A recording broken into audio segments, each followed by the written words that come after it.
Мене звати Оля. Мені 18 років. На даний час я вступила у вищий навчальний заклад на професію вчителя з біології. Це трапилось, коли мені було 9 років.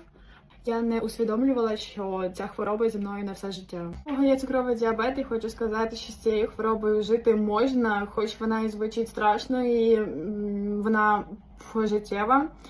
Всього лише, якщо дотримуватися певного режиму, дієти, тримати рівень глюкози в нормі, і тоді життя буде прекрасним.